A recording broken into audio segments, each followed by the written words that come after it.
السلام عليكم ورحمة الله وبركاته.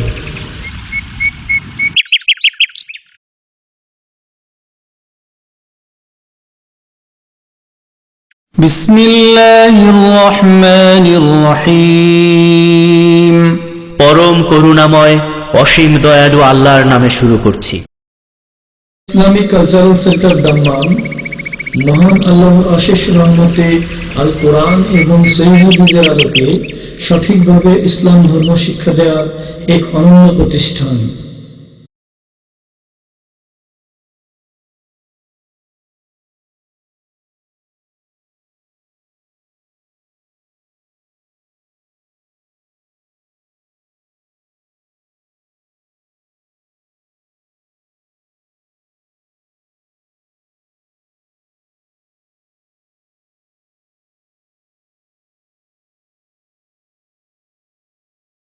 আসসালামু আলাইকুম ওয়া রাহমাতুল্লাহি ওয়া বারাকাতুহু। আলহামদুলিল্লাহি রাব্বিল আলামিন ওয়াল আকিবাতু লিল মুত্তাকিন ওয়াস সালাতু ওয়াস সালামু আলা আশরাফিল আমবিয়াই ওয়াল মুরসালিন নবিয়িনা মুহাম্মদ ওয়া আলা আলিহি ওয়া সাহবিহি আজমাইন ওয়া মান তাবিআহুম বিইহসানিন ইলা ইয়াউমিদ্দিন। আম্মা বা'দু ফাআউযু বিল্লাহি মিনাশ শাইতানির রাজীম। বিসমিল্লাহির রহমানির রহিম। قال الله تعالى في كلامه المجيد والفرقان الحميد وما قدر الله حق قدره والأرض جميعا قبضته يوم القيامة والسماوات مطويات بيمينه سبحانه وتعالى عما يشركون. وقال تعالى ما لكم لا ترجون لله وقارا.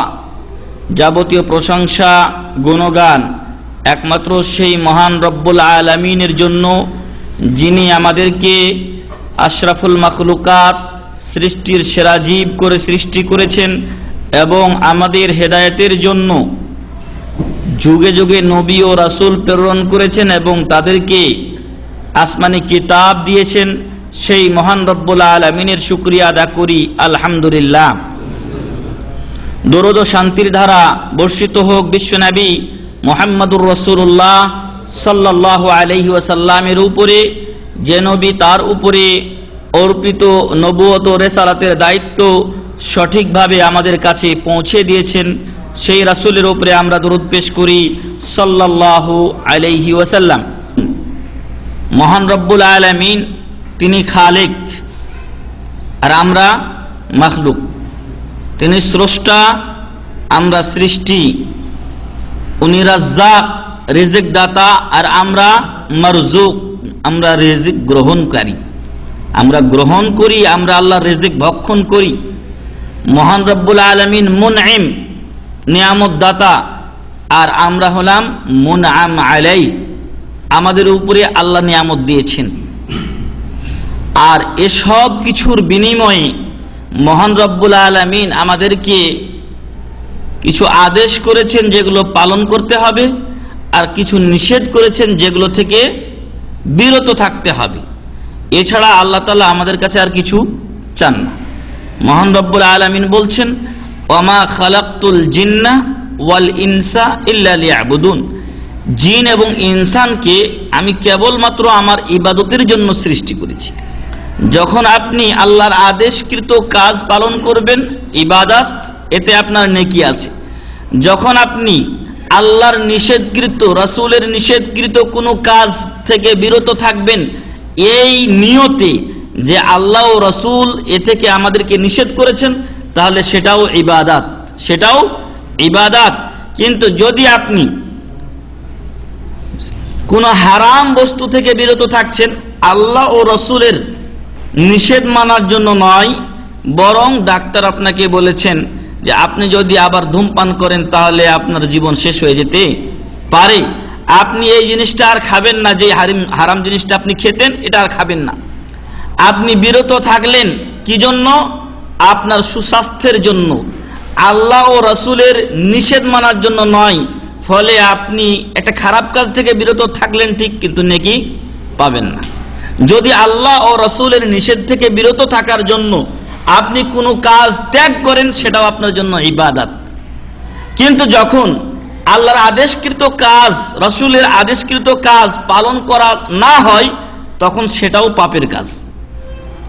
আল্লাহ ও রাসূল নামাজ আদায় করতে বলেছেন, করলাম না, এতে আমার গুনাহ লেখা হয়। তারা একটা কাজ নিষেধ করেছেন, সেটা আমি করলাম, তাতেও কি লেখা হয়? গুনাহ লেখা হয়। আমি হারাম করলাম, যখন হারাম কাজ কেউ করে, আল্লাহ ও রাসূলের নিষেধকৃত কাজ যখন তারা করে, নিষিদ্ধ কাজ যখন করে কেউ, তখন তার গুনাহ লেখা হয়। তবে এই গুনাহগুলো এজন্যই আমাদের দ্বারা করা সম্ভব হয় যে আমরা আল্লাহকে যথাযথভাবে চিনতে পারিনি, আল্লাহর মর্যাদা আমরা দিতে পারিনি বা বুঝতে পারিনি যে মহান রব্বুল আলামিন, মহান সত্তা কতটুক মর্যাদাপূর্ণ, সেটা আমাদের অন্তরে গাঁথতে পারিনি আমরা। এজন্য আমাদের দ্বারা অন্যায় সম্ভব হয়, এজন্য আমাদের দ্বারা পাপ কাজ হয়ে যায়। যদি আমরা আল্লাহকে যথাযথভাবে ভয় করতাম, তাহলে আমাদের দ্বারা গুনার কাজ হতো না। দেখেন, এই দুনিয়াতেই কিছু আইন কানুন আছে, সেই আইন কানুনগুলোর বরখেলাফ বা বিরোধিতা আমরা করি না। কেন? কারণ জানি যে এই আইনের বিরোধিতা করলে আমাকে মুখালাফা দেওয়া হবে। কথার কথা, লিমিটেড মোয়াফেক আপনাকে এখানে 80 কিলোমিটার বেগে গাড়ি চালাতে হবে, আপনি 90-এ চালিয়েছেন, সাথে সাথে আপনাকে মুখালাফা দেওয়া হবে। আপনি যদি না মানেন, তাহলে আপনাকে জরিমানা দিতে হবে। ওই জরিমানার ভয়ে আমরা কি করছি? নিয়মতান্ত্রিক ভাবে গাড়ি চালাচ্ছি। আবার মাঝে মাঝে ওই যে আপনার সেহের বলছেন আপনারা যারা গাড়ি চালাচ্ছেন, মানে ক্যামেরা রেখে দেওয়া হয়েছে রাস্তায়, গাড়ি ওখানে রেখে দেওয়া হয়েছে। আপনি যদি দ্রুত গতিতে গাড়ি চালিয়ে যান, তাহলে আপনার গাড়ির নাম্বারটা তারা ফটো তুলে নেবে, ছবি তুলে নেবে, পরবর্তীতে অটোমেটিক আপনার নামে কিছু মুখালাফা চলে যাবে। আমরা এই গাড়ির মুখালাফাকে অথবা অন্যান্য আইন কানুনের মুখালাফাকে, অথবা এখন আমাদের দেশে যেরকম মানবতা বিরোধী অপরাধের একটা মানে ধোয়া তুলে কিছু আইন বিচার চলছে, অথবা রাজাকার নামে বিচার চলছে, আপনি যদি একটা হক কথাও ওদের পক্ষে বলতে যান, তাহলে কি হবে? আপনি রাজাকার হবেন। ফলে আপনি ওই জুজুর ভয়ে কি করবেন? ওইখানে একটা হক কথা বলার দরকার, কিন্তু আপনি ভাববেন যে খামাখা ঝামেলায় জড়ার দরকার কি, নিজেকে বিপদে ফেলার দরকার কি, আপনি বিরত থাকবেন। এ হচ্ছে দুনিয়ার সাময়িক ভয়। যদি আমরা এরকম ভয় আল্লাহকে করতে পারতাম, তাহলে আমরা অন্যায় থেকে অনেকটাই দূরে থাকতে পারতাম। আসলে আমাদের অবস্থা এমন হয়ে গেছে, দুনিয়াটা আমাদের কাছে মুখ্য হয়ে গেছে, দুনিয়ায় আমাদের কাছে আসন হয়ে গেছে। ফলে দুনিয়ার ক্ষণস্থায়ী নিয়ম কানুনকে আমরা ভয় করছি, কিন্তু আল্লাহকে আমরা ভয় করছি না। অথচ দুনিয়ার এই নিয়ম কারণে আমাকে সাময়িক জরিমানা করা হবে, আমাকে হয়তো সাময়িক জেল দেওয়া হবে, কিন্তু মহান রব্বুল আলামিন যেদিন আমাকে এই অন্যায় বা তার আদেশ, তার রাসূলের আদেশ বা অমান্য করার কারণে অথবা আদেশ না পালন করার কারণে যেই শাস্তি দিবেন, তা তো হবে অনন্তকালের শাস্তি। সেই শাস্তিকে আমরা ভয় করছি না। এর একমাত্র কারণ যে আমরা আসলে শাস্তির পরিমাপটা, আল্লাহর কদরটা বুঝতে পারিনি।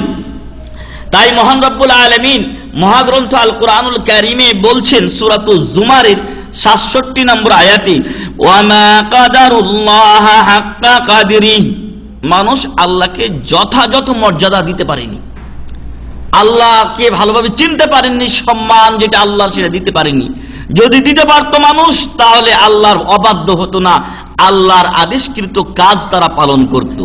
অথচ আল্লাহ তাআলার মর্যাদা কেমন, সেটা আল্লাহ তাআলা পরের অংশে তুলে ধরে বলছেন যে ওয়াল আরদু জামিআন কাবদাতুহু ইয়াউমাল কিয়ামাহ, কিয়ামতের দিন সকল ভূখণ্ডগুলো, আমরা জানি যে 7 তবক জমিন আছে, এই 7 তবক জমিনই মহান রব্বুল আলামিনের কবজায় থাকবে।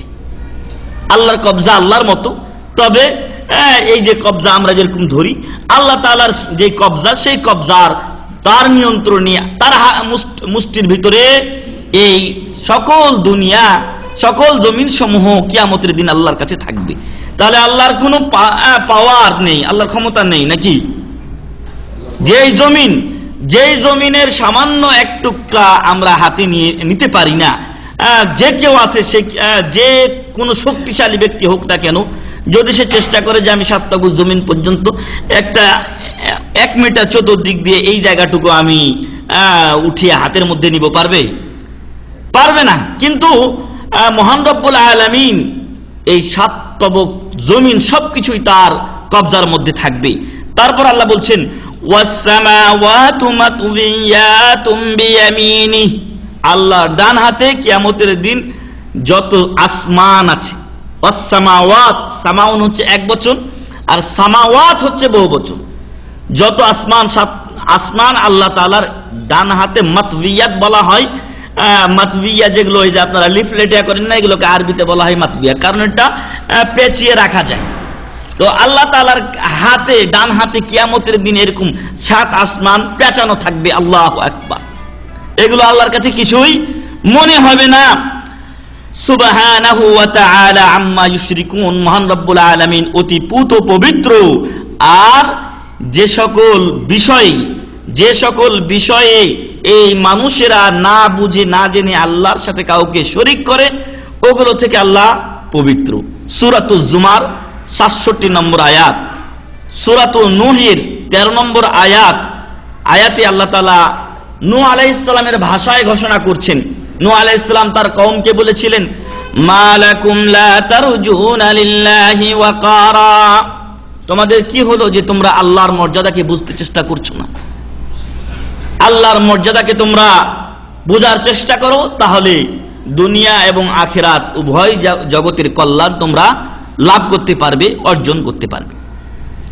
তো যখন আমরা মহান রব্বুল আলামিনকে ভুলে গিয়েছি, মহান রব্বুল আলামিনের যে ইজ্জত কদর, যেই ক্ষমতা, সেটাকে আমরা বড় চোখে না দেখে দুনিয়ার বিষয়গুলোকে আমি বড় চোখে দেখছি, তখন আমাদের উচিত যখন পাপে আমি আপনি লিপ্ত হচ্ছি তার আগে কিছু বিষয় ভাবার, চিন্তা করার। সেই চিন্তাগুলো যদি আমরা করতে পারি তাহলে হয়তো সেই পাপ থেকে আমরা বিরত থাকতে পারবো। তার মধ্যে 1 নাম্বার বিষয় হচ্ছে তাযাক্কার ক্বাবলা আন তাসি, আল্লাহর অবাধ্য কাজ, রাসূলের অবাধ্য কাজ করার পূর্বে আমরা যেন ভেবে দেখি আন্নাল্লাহ সুবহানাহু ওয়া তাআলা ইয়ারাক, মহান রব্বুল আলামিন আমাদেরকে দেখছেন। ওয়া ইয়ালামু মা তুখফি ওয়া মা তু'লিন, আর আমরা যা প্রকাশ্যে এবং যা গোপনে করছি সবকিছুই আল্লাহ জানেন। এ থেকে পলায়নের কারো কোনো উপায় নেই। আপনি যেখানেই যান না কেন, মাটির তলে চলে যান, পানির তলে চলে যান, অথবা প্রাচীরের পর প্রাচীর দিয়ে আপনি বিল্ডিং তৈরি করুন এবং তার মধ্যে আপনি প্রবেশ করুন। দুর্গ, আগের দিনে দুর্গ থাকতো, দুর্গের মধ্যে লাস্টে গিয়ে মানুষের আশ্রয় গ্রহণ করতো। এরকম দুর্গের মধ্যে আপনি চলে যান না কেন, মহান রব্বুল আলামিন আপনাকে দেখছেন। আপনার প্রকাশ্য অপ্রকাশ্য সকল বিষয় আল্লাহ তাআলা জানছেন। এই আকীদা, এই বিশ্বাসটা আমাকে রাখতে হবে, তাহলে আমার দ্বারা পাপ কাজ সম্ভব হবে না। মহান রব্বুল আলামিন বলছেন ইয়ালামু খাইনাতাল আয়ুনি ওয়া মা তুখফিস সুদূর, মানুষের চক্ষু যা খেয়ানত করে। একটা নারীকে, বেগানা নারীকে আমার জন্য দেখা জায়েজ নয়, কিন্তু আমি একবার হঠাৎ নজর গেল, তারপরে শয়তানের ওয়াসওয়াসায় আবার দেখার চেষ্টা করছি। যদি এমন হয়, আল্লাহ তাআলা কি জানেন নাই খবর? অবশ্যই জানেন। ইয়ালামু খাইনাতাল আয়ুন, আল্লাহ চোখের যে খেয়ানত, এটা মহান রব্বুল আলামিন জানেন। তাহলে চোখে কত খেয়ানত করছি আমরা, অহরহ খেয়ানত হচ্ছে চোখের, কিন্তু আমরা অনেক সময় চিন্তাই করছি না যে এর দ্বারা আমার গুনাহ লেখা হচ্ছে। ওয়ামা তুখফিস সুদূর, আর আমাদের অন্তরে যা কিছু আমরা গোপন করছি সেটাও আল্লাহ তাআলা জানেন। সূরাতুল মুলকের 2 পৃষ্ঠায় মহান রব্বুল আলামিন বলেছেন, কিয়ামতের দিন পাপিষ্ঠদেরকে আল্লাহ তাআলা ফেরেশতাদের মাধ্যমে বলে দিবেন, বলাবেন যে তোমাদের কাছে কি ভীতি প্রদর্শনকারী আসেনি? তারা বলবে যে কালু বালা কাদ জাআনা নাযীর, আসছিল, কিন্তু আমরা ওদেরকে মিথ্যা বলেছিলাম এবং বলেছিলাম যে আল্লাহ তাআলা কোনো কিছু নাজিল করেননি। আর সেদিন তারা আফসোস করবে, ওয়াকালু লাউ কুন্না নাসমাউ আও নাকিল মা কুন্না ফি আসহাবিস সাঈর, হায় আফসোস, ওই দিন যদি নবী রাসূলদের কথা শুনতাম, আলেম ওলামাদের কথা শুনতাম এবং বোঝার চেষ্টা করতাম, তাহলে আজকে জাহান্নামবাসীদের অন্তর্ভুক্ত হতো না। ফাতারাফু বিযামবিহিম ফাসুহকাল লিআসহাবিস সাঈর। তাহলে ওই পাপিষ্ঠ লোকেরা কিয়ামতের দিন নিজেদের গুনাহ স্বীকার করবে। আল্লাহ বলছেন যে ওদেরকে মাফ করা হবে না স্বীকার করার কারণে, বরং মহান রব্বুল আলামিন বলছেন ফাসুহকাল লিআসহাবিস সাঈর, জাহান্নামবাসীদের জন্য দুর্ভোগ, তারা দূর হোক অথবা তারা আরো জাহান্নামের গভীর অতলে তলিয়ে যাক। ইন্নাল্লাযীনা ইয়াখশাউনা রাব্বাহুম বিল গায়বি লাহুম মাগফিরাতুন ওয়া আজরুন কাবীর। যারা আল্লাহকে না দেখে ভয় করে তাদের জন্য আল্লাহর কাছে ক্ষমা রয়েছে এবং মহা পুরস্কার রয়েছে। ওয়া আসিররু কাওলাকুম আবিজহারু বি, আর তোমরা তোমাদের কথাকে গোপনে বলো অথবা প্রকাশ্যে বলো। ইন্নাহু আলিমুম বিযাতিস সুদূর, মহান রব্বুল আলামিন আমাদের অন্তরের খবর রাখেন, জানেন, আলিম। তো প্রিয় ভাই এবং বন্ধুগণ, আমাদের অন্তরে আমরা যা কল্পনা করি সেটাও মহান রব্বুল আলামিন জানেন। যদি আমরা এই কথাগুলো স্মরণ রাখি যে আমি হয়তো গুনাহটা করে ফেলছি কিন্তু আল্লাহ তো আমাকে দেখছেন, আল্লাহ তাআলা তাকে তো আমার ফাঁকি দেওয়া সম্ভব নয়, ফলে ওই সময় আল্লাহকে ভয় করে যদি আমি এই গুনাহ থেকে বিরত থাকি তাহলে আমার গুনাহ লেখা হবে না। নতুবা এই ভয় যদি না থাকে তাহলে গুনাহ অহরহ মানুষ করতে পারে, যা আমাদের সমাজে ঘটছে। সূরাতুল গাফির, যেটাকে আমাদের দেশে সূরাতুল মুমিন বলা হয়, এই সূরা দুটি নাম। এই সূরা মুমিনের 19 নম্বর আয়াতে আল্লাহ তাআলা এই কথাগুলো বলেছেন। অপর আয়াতে আল্লাহ বলছেন ওয়া তাওয়াক্কাল আলাল আজিজির রহিম, ভরসা করো মহাপরাক্রমশালী মহাদয়ালু মহান রব্বুল আলামিনের উপরে। আল্লাযী ইয়ারাকা হিনা তাকুম, যিনি আপনাকে দেখেন যখন আপনি দাঁড়ান, অর্থাৎ রাত্রে যখন আপনি ঘুম থেকে জেগে তাহাজ্জুদের নামাজ পড়তে চান তখন আল্লাহ তাআলা আপনাকে দেখেন। আমরা অন্ধকারে থাকি আর যেখানেই থাকি না কেন আল্লাহ কিন্তু দেখছেন। ওয়া তাকাল্লুবাকা ফিস সাজিদিন, এবং সেজদাকারীদের মাঝে আমরা যে সেজদায় যাচ্ছি আবার উঠছি এগুলো মহান রব্বুল আলামিন দেখছেন। ইন্নাহু হুয়াস সামিউল আলিম, মহান রব্বুল আলামিন সবকিছু শুনেন এবং সবকিছু জানেন। সূরাতুশ শুআরা 217 থেকে 220 নম্বর আয়াত। অপর আয়াতে আল্লাহ বলছেন ইয়াউমা ইযিন তুরাদুনা লা তাখফা মিনকুম খাফিয়া, সূরা হাক্কার 18 নম্বর আয়াতে আল্লাহ বলছেন যে যেদিন মহান রব্বুল আলামিনের কাছে আমাদের আমলনামা এবং আমাদেরকে স্বয়ং পেশ করা হবে, অর্থাৎ হাসরের ময়দানে আমরা সবাই আল্লাহর কাছে হাজির হব, সেদিন আমাদের লা তাখফা মিনকুম খাফিয়া, আমাদের কোনো জিনিস আল্লাহর কাছে গোপন বা উজ্জ্বল থাকবে না, সব প্রকাশিত হয়ে যাবে। তাহলে এক নাম্বার, যখন গুনাহ করতে যাচ্ছি তখন খেয়াল রাখা দরকার যে মহান রব্বুল আলামিন দেখছেন, তিনি আমাদের সবকিছু জানেন, গোপনে করি আর প্রকাশ্যে করি, অতএব সেই আল্লাহর ভয়ে পাপ থেকে বিরত থাকতে হবে। আল্লাহ যেন আমাদেরকে যখনই আমাদের সামনে কোনো পাপ কাজ চলে আসে, হয়তো বা শয়তানের ওয়াসওয়াসায় আমরা করতে উদ্যত হই, তখন যেন আল্লাহর এই ভয় এবং এই দৃষ্টি ভঙ্গি আল্লাহ তাআলা আমাদের সামনে নিয়ে আসেন, যাতে করে আমরা পাপ থেকে দূরত থাকতে পারি। আল্লাহ আমাদের সে তৌফিক দান করুন, আল্লাহুম্মা আমিন। এ গেল এক নাম্বার বিষয়, পাপ করার আগে এই জিনিসটা আমাদেরকে ভাবতে হবে, চিন্তা করতে হবে। দুই নাম্বার বিষয় যেটা আমরা পাপের আগে, গুনাহ করার আগে চিন্তা করব, তা হলো আন্নাল মালাইকাতা তুহসি আলাইকা জামিয়া আকওয়ালিকা ওয়া আমালিকা ওয়া তাকতুবুহা ফি সাহিফাতিকা। যখন আমরা গুনাহ করতে উদ্যত হই, পাপ করতে উদ্যত হই, তখন আমাদের ভাবা দরকার যে আমাদের দুই কাঁধে দুইজন কে আছেন, কিরামান কাতিবিন, সম্মানিত লেখক দ্বয় ফেরেশতা রয়েছেন, যারা আমাদের সার্বক্ষণিক কাজকর্ম কথাবার্তা সবকিছুই কি করছেন, লিপিবদ্ধ করছেন। কোন একটা কথা কি তারা বাদ দেন না, কোন একটা কথা তারা বাদ দেন না। এজন্য মহান রব্বুল আলামিন মহাগ্রন্থ আল কোরআনুল কারীমের এক আয়াতে বলছেন আহসাহুল্লাহু ওয়া নাসুহ, মানুষ এটাকে ভুলে গেছে কিন্তু আল্লাহ তাআলা ওটাকে কি করেছেন, লিখে রেখেছেন, গণনা করে রেখেছেন। কিয়ামতের দিন এই আমলনামা সবার সামনে প্রকাশ করে দেওয়া হবে। সেদিন ফামান ইয়ামাল মিসকালা যাররাতিন খায়রান ইয়ারা ওয়া মান ইয়ামাল মিসকালা যাররাতিন শাররান ইয়ারা। যারা এই দুনিয়াতে যাররা পরিমাণ ভালো কাজ করবে সেটাও এই আমলনামাতে দেখতে পাবে, আর যাররা পরিমাণ খারাপ কাজ করলে সেটাও সেদিন আমলনামাতি মহান রব্বুল আলামিন আমাদেরকে দেখাবেন। সম্মানিত উপস্থিতি, তাহলে গুনাহ করার আগে ভাবতে হবে যে এই গুনাহ আমার বিরুদ্ধে লেখা হচ্ছে, এই গুনাহ আমার বিরুদ্ধে লেখা হচ্ছে। দুনিয়ার সাময়িক আনন্দ ফুর্তির জন্য কেউ হয়তো মদ খেয়ে নিল, কেউ হয়তো জেনা ব্যভিচার করে নিল, কেউ হয়তো সিনেমা দেখে নিল, কেউ হয়তো অন্য কোনো অন্যায় কাজ করে ফেললো, কিন্তু মহান রব্বুল আলামিনের ফেরেশতারা তার বিরুদ্ধে রিপোর্ট লিখছেন, পক্ষে লিখছেন না। আমাদের পক্ষে কে লেখেন? ডান ঘাড়ের ফেরেশতা লেখেন, আর বাম ঘাড়ের ফেরেশতা আমাদের বিরুদ্ধে লেখেন। উনি মিথ্যা কিছু লেখেন না, বরং সত্য যেটা আমরা নিজেদের উপরে জুলুম করে চলেছি প্রতিনিয়ত, সেটাই তিনি লিপিবদ্ধ করেন। মহান রব্বুল আলামিন বলছেন, মা ইয়ালফিজু মিন কাউলিন ইল্লা লাদাইহি রাকিবুন আতীদ।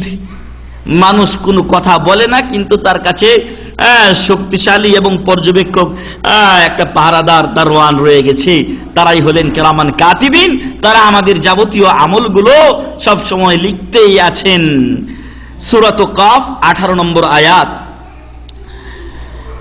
রাসূল কারীম সাল্লাল্লাহু আলাইহি ওয়াসাল্লাম বলছেন, মান হাম্মা বিহাসানাতিন ফালাম ইয়ামালহা কুতিবাত লাহু হাসানাহ।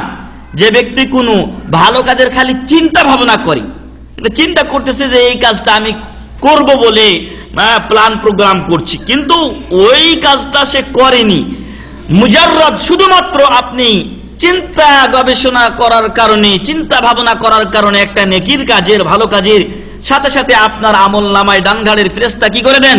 একটা নেকি লিখে দেন, সুবহানাল্লাহি ওয়া বিহামদিহি। তাহলে আপনার চিন্তাগুলো তাদের কাছে লিপিবদ্ধ হচ্ছে। ফাইন আমিলাহা কুতিবাত লাহু 10 হাসানাতিন। আর যদি কেউ ওই ভালো কাজটা সম্পাদন করে, চিন্তা করার কারণে একটা নেকি হয়, আর যদি ওই ভালো কাজটা সম্পাদন করে বাস্তবে সেই কাজটা হয়ে যায়, করে ফেলে, তাহলে তাকে আল্লাহ তাআলা 10টা নেকি প্রদান করেন, সুবহানাল্লাহি ওয়া বিহামদিহি। ওমান হাম্মা বিসাইয়্যাতিন ফালাম ইয়ামালহা। আরেকটা লোক আছে যে একটা গুনাহ করার জন্য মনস্থ করেছে, কিন্তু ওই কাজটা সে করেনি, গুনার চিন্তা ভাবনা করেছে, তখন কিন্তু আল্লাহ তাআলা তার গুনাহ লিখেন না। আল্লাহ তাআলা ফেরেশতাদেরকে গুনাহ লিখতে বলেন না, বরং তাকে ছাড় দেওয়া হয় যে কাজটা করে কিনা। যখন সে ওই কাজটা না করে, লাম তুকতাব আলাই, তখন তার কোনো গুনাহ লেখা হয় না। চিন্তা করেছিল কিন্তু বাদ দিয়েছে, তাহলে তার কোনো গুনাহ লেখা হয় না। ফাইন আমিলাহা কুতিবাত আলাইহি সাইয়্যাতান ওয়াহিদাতান। আর যদি করেই ফেলে, শয়তানের প্ররোচনায় পড়ে কোনো ব্যক্তি ওই তার চিন্তা ভাবনায় গচ্ছিত অন্যায় কাজটি, তাহলে তার নামে 10টা গুনাহ লেখা হয় না, একটা মাত্র গুনাহ লেখা হয়। তাহলে আমাদের চিন্তা ভাবনা যখন আমরা করি, তখন থেকেই আমাদের কিরামান কাতিবিন এগুলো কি করছেন? পর্যবেক্ষণ করছেন, এবং যিনি ডান ঘাড়ের ফেরেশতা রয়েছেন উনি সাথে সাথে ভালো কাজের একটা নেকি লিখে দিচ্ছেন চিন্তা ভাবনা করার সাথে সাথে। আর যখন এটা বাস্তবায়ন করছি, 10টা নেকি লেখা হয়। আর যদি অন্যায় চিন্তা ভাবনা করি, লেখা হয় না। তবে যখন অন্যায় করে ফেলে মানুষ, তখন শুধু একটা গুনাহ লেখা হয়। এটাও আল্লাহর একটা বড় অনুকম্পা, রহমত আমাদের উপরে। এই জন্য আল্লাহর প্রশংসা, আলহামদুলিল্লাহ। এবং আল্লাহ তাআলা যেন আমাদেরকে খারাপ কাজের চিন্তা ভাবনা থেকে দূরে থাকা তৌফিক দান করেন, আল্লাহুম্মা আমিন। আর অন্তত ভালো কাজ করতে না পারলে চিন্তা ভাবনা যেন আমরা করি, যাতে করে আমাদের আমলনামায় কি হবে? নেকি লেখা হবে। মুসনাদে আহমদের 21তম খণ্ডের 105 পৃষ্ঠায় হাদিসটি রয়েছে। হাদিস নাম্বার হচ্ছে আপনার 10,061, প্রায় 30,000-এর ঊর্ধ্বে মুসনাদে আহমদে হাদিস আছে। আর এই হাদিসটির নাম্বার হলো 10,061 নাম্বার হাদিস। এই 2 নাম্বার বিষয় গেল যে আমরা যখন গুনাহ করতে যাব, তখন ভাবতে হবে আমাদেরকে যে আমাদের 2 ঘাড়ের ফেরেশতা আমাদের আমলগুলো লিপিবদ্ধ করছেন। 3 নাম্বার বিষয় যা গুনাহ করার আগে ভাবা দরকার, যার ফলে গুনাহ থেকে বেঁচে থাকা সম্ভব, তা হলো লাহজাতুল মউত। ওয়া খুরুজু রূহিকা ওয়া হিয়া তুজযাবু জাযবান শাদীদান হিনিহা তাতামান্না আন তাতুবা ইলা আল্লাহি ওয়া তুসাল্লি ওয়া তাকরাআল কুরআন। আমাদেরকে খেয়াল রাখতে হবে, যেমন একটা সময় আসবে যখন আমাদের রূহ বের করে নিবে মালাকুল মউত, এবং আমাদেরকে মৃত্যুবরণ করতে হবে। যখন এ রূহ কবজা করা হয় তখন নফস বা আত্মার খুব কি হয়, কষ্ট হয়। আর এই জন্য ওই পথে চোখ কি করে, তাকিয়ে থাকে।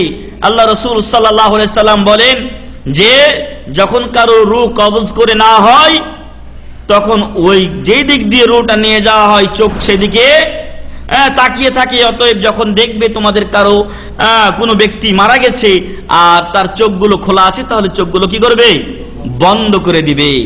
আল্লাহ রাসূল সাল্লাল্লাহু আলাইহি ওয়াসাল্লাম মারা গেলেন, আবু বকর রাদিয়াল্লাহু তাআলা আনহু তখন তিনি আওয়ালি এলাকার দিকে ছিলেন। শুনতে পেলেন, খবর পেলেন, ফিরে আসলেন রাসূল সাল্লাল্লাহু আলাইহি সাল্লামের কাছে এবং প্রবেশ করলেন নিজের মেয়ে আয়েশা সিদ্দিকা রাদিয়াল্লাহু আনহার ঘরে, যেখানে রাসূল সাল্লাল্লাহু আলাইহি সাল্লামকে চাদর দিয়ে ঢেকে রাখা হয়েছে। তিনি ঢুকলেন, প্রবেশ করলেন আয়েশা রাদিয়াল্লাহু আনহার ঘরে রাসূল সাল্লাল্লাহু আলাইহি সাল্লামের লাশের কাছে। তারপরে যেই চাদর দিয়ে তাকে ঢেকে রাখা হয়েছিল সেই চাদরটা তার মুখ থেকে একটু সরালেন এবং বললেন যে হে আল্লাহ রাসূল সাল্লাল্লাহু আলাইহি সাল্লাম, যেই মৃত্যু আল্লাহ আপনার ভাগ্যে লিখে রেখেছিলেন ফাকাদ যুক্ত, সেই মৃত্যুর স্বাদ আপনি চেখে নিয়েছেন, সেই মৃত্যুর যেই কষ্ট তা আপনি পেয়ে গেছেন। আপনাকে আর দ্বিতীয়বার এই মৃত্যুর কষ্ট সহ্য করতে হবে না। আল্লাহু আকবার। আল্লাহ রাসূল সাল্লাল্লাহু আলাইহি সাল্লাম কেউ মৃত্যুর কষ্ট পেতে হয়েছে, তার কাছে একটা চাদর ছিল, বারবার চাদরটা মুখের উপর নিচ্ছিলেন আবার ফিরাচ্ছিলেন। এইভাবে আল্লাহ রাসূল সাল্লাল্লাহু আলাইহি সাল্লাম ওই সময়টা অতিক্রম করেছেন। তাহলে মৃত্যুর সময় মানুষের কি হয়, কষ্ট হয়, অসহনীয় কষ্ট হয় মানুষের। এই আত্মা রূহ এটা যখন চলে যায় তখন বড় কষ্ট হয়। ওই সময়টাকে আমাদেরকে স্মরণ করতে হবে। মানুষের মৃত্যু যখন ঘনিয়ে আসে, যদি সে পাপী হয়ে থাকে, যদি আল্লাহর কথা সে স্মরণ না করে থাকে দুনিয়াতে, তাহলে ওই সময় মানুষ কি করে, সে আশা আকাঙ্ক্ষা করে আল্লাহ আমার জীবনটা এখন নিও না, আমি তওবা করব, আমি নামাজ পড়ব, আমাকে কিছু ছাড় দাও, আমি আল্লাহ ভীরু হয়ে যাব, আমি ভালো মানুষদের অন্তর্ভুক্ত হয়ে যাব। ওই কথা, সময়ের কথাটা আমাদেরকে স্মরণ করতে হবে। তাহলে মৃত্যুর ভয় যদি আমাদের অন্তরে থাকে তখন আমরা পাপ থেকে কি করতে পারবো, বেঁচে থাকতে পারবো, বিরত থাকতে পারবো। মহান রব্বুল আলামিন বলছেন ওয়ালতাফাতিস সাকু বিসাক, যখন মানুষ মারা যায় তখন তাদের সাক বলা হয়, পায়ের নলা যেটা আছে এই নলা, ইলতাফা মানে মিলে যায়, এক নলা আর এক নলার সাথে মিলে যায়। তখন যারাই মৃত্যুবরণ করে তখন তাদের কি হয়, লম্বা করে তাদেরকে শুইয়ে রাখা হয়, একটা পা একটা পায়ের সাথে মিশে যায়, একসাথে হয়ে যায়।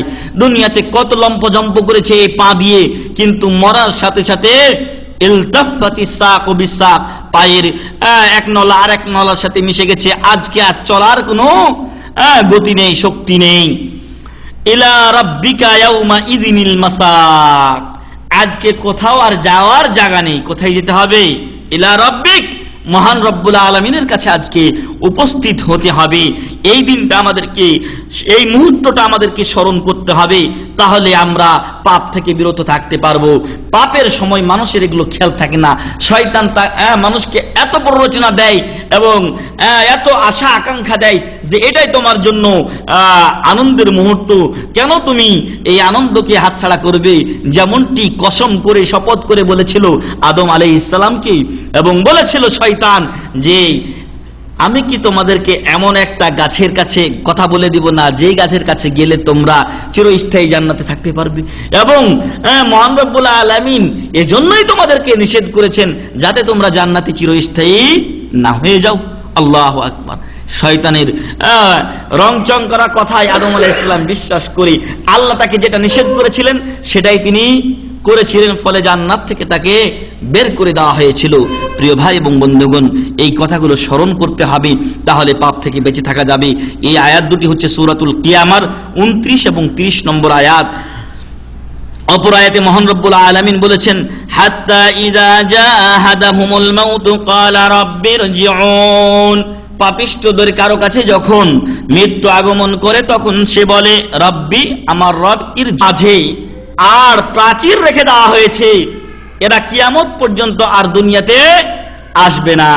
কিন্তু আমাদের সমাজে কি মনে করা হয়, শবে বরাতের রাত্রে মৃত্যুর রূহ বা আত্মাগুলো তাদের আত্মীয় স্বজনের বাড়িতে ফিরে আসে। বিশেষ করে বিধবারা তখন কি করে, অপেক্ষা করে, সুন্দর কাপড় চোপড় পরে খাবার দাবার রেডি করে রাখে, ইত্যাদি ইত্যাদি বাজে ধারণা আমাদের সমাজে আছে।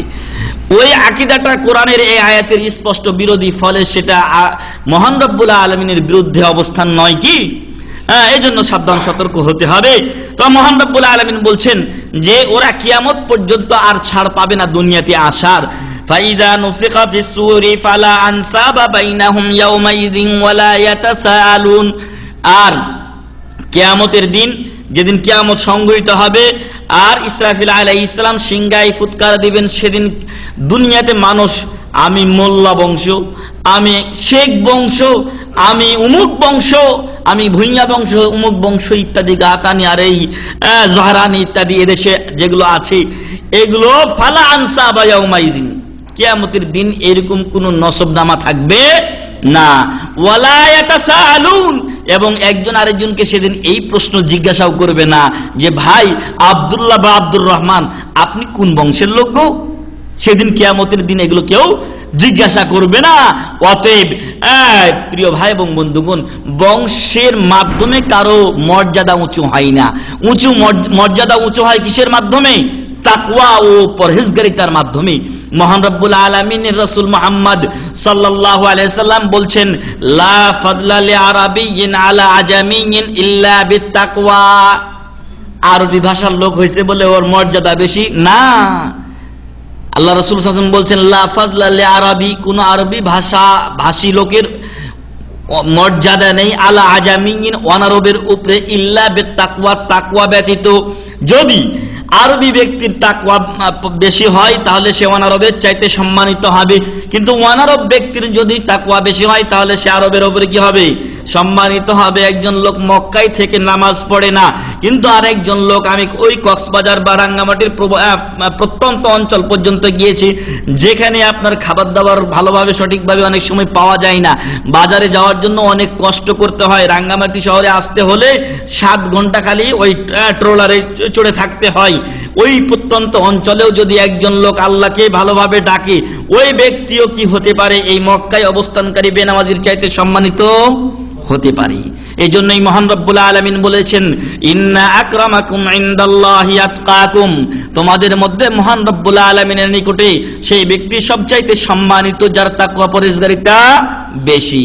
অতএব আমি কোন বংশের লোক, এগুলো মহান রব্বুল আলামিন দেখবেন না, দেখবেন আমার তাকওয়া, আমার পরহেজগারিতা। প্রিয় ভাই এবং বন্ধুগণ, আসুন তাকওয়া পরহেজগারিতা অর্জনের চেষ্টা করি। আল্লাহ তাআলা তৌফিক দান করুন, আল্লাহুম্মা আমিন। এই আয়াতগুলোতে মহান রব্বুল আলামিন বেশ কিছু শিক্ষণীয় বিষয় বলেছেন। আসলে আয়াতগুলো বলা দরকার, কিন্তু সময় আমাদের অল্প, লেট করে আজকে শুরু করা হয়েছে। মহান রব্বুল আলামিন বলছেন, ফামান সাকুলাত মাওয়াজিনুহু ফাউলাইকা হুমুল মুফলিহুন, যাদের আমলনামা, যাদের সঠিক বা নেকির পাল্লা ভারী হবে, ফাউলাইকা হুমুল মুফলিহুন, ওরা হবে সফলকাম। ওয়ামান খাফফাত মাওয়াজিনুহু ফাউলাইকা আল্লাযীনা খাসিরু আনফুসাহুম ফি জাহান্নামা খালিদুন, আর যাদের নেকির পাল্লাটা হালকা হয়ে যাবে, নেকির পাল্লা হালকা হবে, গুনার পাল্লা কি হবে? ভারী হয়ে যাবে। উলাইকা আল্লাযীনা খাসিরু আনফুসাহুম, ওরাই ক্ষতিগ্রস্তে অন্তর্ভুক্ত হবে। ফি জাহান্নামা খালিদুন, এবং জাহান্নামে চিরস্থায়ী তারা থাকবে। তালফাহু বুজুহাহুমুন নার ওয়া হুম ফিহা কালিহুন, এবং তাদের চেহারাগুলো জ্বালিয়ে দিবে এবং কয়লার মতো করে দিবে আগুনে। ওয়াহুম ফিহা কালিহুন, সেখানে তারা অনন্তকাল ধরে বসবাস করবে। আলাম তাকুন আয়াতি তুতলা আলাইকুম ফাকুনতুম বিহা তুকাজ্জিবুন। মহান রব্বুল আলামিন ফেরেশতাদের মাধ্যমে ওদেরকে জানিয়ে দিবেন যে আমার আয়াতগুলো কি তোমাদের কাছে পড়া হতো না? তোমরা তো ওই আয়াতগুলোকে অস্বীকার করতে, মিথ্যারোপ করতে। ক্বালু রব্বানা গালাবাত আলাইনা শিকওয়াতুনা ওয়া কুননা কওমান দাল্লিন। সেদিন এই সমস্ত লোক, নাস্তিকের দল এবং বামপন্থী এবং যত এরকম রয়েছে, কি যেন বামপন্থী এই বিভিন্ন দল যেগুলো হরতাল ডাকলো, ঘাদানি এবং নির্মূল কমিটি, এই সকল নাস্তিকরা কিয়ামতের দিন বলবে রব্বানা গালাবাত আলাইনা শিকওয়াতুনা, আল্লাহ তাআলা আমাদের দুর্ভাগ্য আমাদের উপরে প্রাধান্য বিস্তার করেছিল। ওয়া কুননা কওমান দাল্লিন, আর আমরা পথভ্রষ্ট সম্প্রদায় ছিলাম। রব্বানা আখরিজনা মিনহা ফাইন উদনা ফাইন্না যালিমুন। মহান রব্বুল আলামিন আপনি রহমানুর রহিম, আপনি আমাদেরকে এই জাহান্নাম থেকে একবার বের করে দুনিয়াতে পাঠান, যদি আবারও এরকম অন্যায় করি তাহলে আপনি আমাদেরকে শাস্তি দিয়েন এবং তখন আমরা জালেমদের অন্তর্ভুক্ত হব। এখন কি ওরা জালেম না? এখনো তো ওরা অবশ্যই জালেম। মহান রব্বুল আলামিন কি বলছেন আমরা শুনি। ক্বাল ইখসাউ ফিহা ওয়া লা তুকাল্লিমুন, তোমরা এখানে অবস্থান করো লাঞ্ছিত অপমানিত অবস্থায়। ওয়া লা তুকাল্লিমুন, দ্বিতীয় কোনো কথা আমার সাথে বলিও না। ইন্নাহু কানা ফারিকুম মিন ইবাদি ইয়াকুলুনা রাব্বানা আমান্না ফাগফির লানা ওয়ারহামনা ওয়া আনতা খায়রুর রাহিমিন। আমার একদল বান্দা তারা বলতো, হে আমাদের রব, হে আমাদের পালনকর্তা, ইগফির লানা, আমাদেরকে ক্ষমা করুন, ওয়ারহামনা, আমাদেরকে দয়া করুন, নিশ্চয় আপনি সবচাইতে উত্তম দয়াকারী। এই দলকে তারা কি বলতো? ফাত্তাখাযতুমুহুম সিখরিয়া, এদেরকে তোমরা ঠাট্টা বিদ্রুপের পাত্র হিসেবে গ্রহণ করেছিলে। হেফাজতে ইসলাম আকীদাগত আমলগত কিছু ভুল ত্রুটি থাকলেও যে সকল দাবিগুলো তারা করেছে এগুলো হচ্ছে ইসলামী দাবি। এগুলো দেশের নাগরিক হিসেবে তাদের দাবি থাকবে এবং ইসলাম রক্ষার জন্য 90% বা 80% মুসলমানের দেশে এই দাবিগুলো স্বাভাবিক একটা দাবি, যা সরকারের অবশ্যই পূরণ করা দরকার। আর এই দাবিগুলো যখন তারা পেশ করেছেন তখন বিভিন্ন মহল বলেছে যারা অবশ্যই নাস্তিক, ওরা মুমিন নয়, ওরা অবশ্যই নাস্তিক, তারা বলেছে এটা মধ্যযুগীয় দাবি, আর এটা ব্লাসফেমি আইনের মাধ্যমে এটাকে সংশোধন করতে হবে, অতএব এগুলো করা যাবে না। ইসলাম মধ্যযুগীয় ধর্ম বা ধর্মগ্রন্থ দিয়ে এখন এই সময়ে চলা যাবে না।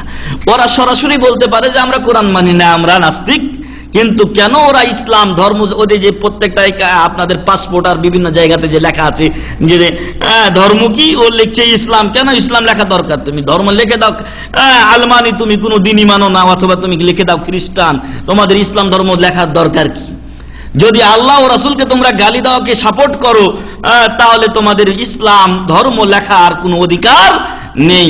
মহান রব্বুল আলামিন বলছেন ফাত্তাখাযতুমুহুম সিখরিয়া, তোমরা এটাকে ঠাট্টার পাত্র হিসাবে, তোমরা নিন্দার পাত্র হিসাবে এটাকে গ্রহণ করেছিলে। হাত্তা আনসাউকুম যিকরি, এটাই তোমাদেরকে আমার জিকির থেকে, আমার স্মরণ থেকে ভুলিয়ে রেখেছিল। ওয়া কুনতুম মিনহুম তাযহাকুন, আর অনেক লোক আছে তারা এটাকে হেসে উড়িয়ে দিয়েছে, বলছে এটা কোনো দাবি হলো, এটা মোল্লা টাইপের লোক। অনেক লোক আবার লিখেছে যে যারা এখানে উপস্থিত হয়েছিল ওইখানে মানসম্মত কোন লোক ছিল না, মানে নাস্তিকরা হচ্ছে ওদের কাছে মানি, যাদের কথা মান দেওয়া যায়, বরং এরা সবাই কাঠমোল্লার দল, এদের কথা মানা যাবে না। এটা কোনো রাজনৈতিক দলের কথা নয়, অতএব ওদের কথা মানার আমাদের কোনো প্রয়োজন নেই। আল্লাহ বললেন ওয়া কুনতুম মিনহুম তাযহাকুন ইন্নী জাযাইতুহুমুল ইয়াওমা বিমা সাবারু, মুমিনরা অনেকেই প্রতিবাদ করেছেন, আল্লাহ যেন তাদের এই প্রতিবাদকে কবুল করেন। দেশীয় যে নিয়ম নীতি আছে সেটাতে তারা প্রতিবাদ করেছেন।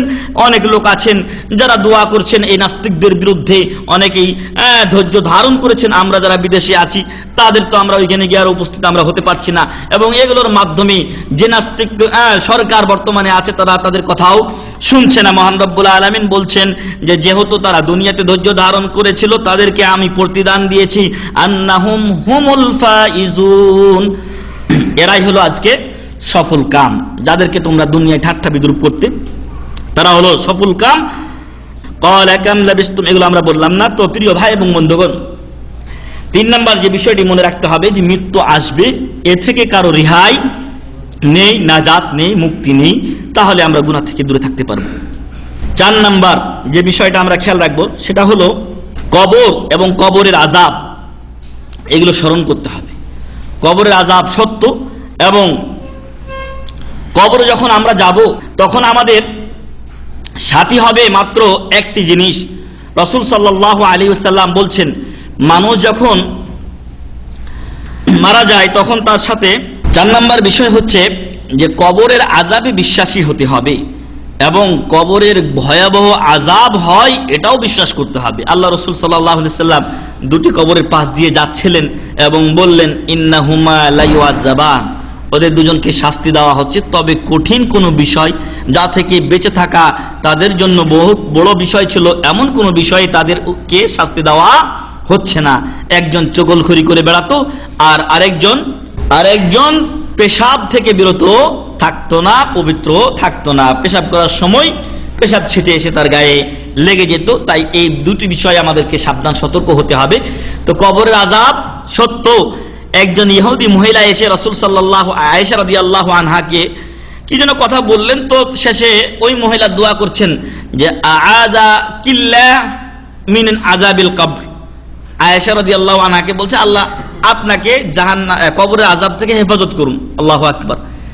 তখন আয়েশা রাদিয়াল্লাহু আনহা রাসূল সাল্লাল্লাহু আলাইহি ওয়াসাল্লামকে বললেন যে একজন ইহুদি মহিলা এসেছিল, সে এরকম কথা আমাকে বলল, কবরে কি আমাদের আযাব হবে? আল্লাহু আকবার। উম্মুল মুমিনিন আয়েশা রাদিয়াল্লাহু আনহা বলছেন। তখন আল্লাহ রাসূল সাল্লাল্লাহু আলাইহি ওয়াসাল্লাম বললেন যে হ্যাঁ, কবরে আযাব সত্য।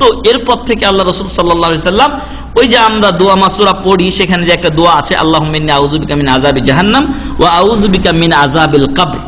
এছাড়াও আরেকটা দোয়া যেখানে আল্লাহ রাসূল সাল্লাল্লাহু আলাইহি ওয়াসাল্লাম পড়তেন যে আল্লাহুম্মা ইন্নী আউযু বিকা মিনাল আজজি ওয়াল কাসরি ওয়াল বুখলি ওয়া আউযু বিকা মিন আযাবিল কবর। ওইখানেও তিনি এই দোয়াটা করতেন যে আল্লাহ, কবরের আযাব থেকে আমি তোমার কাছে আশ্রয় চাই।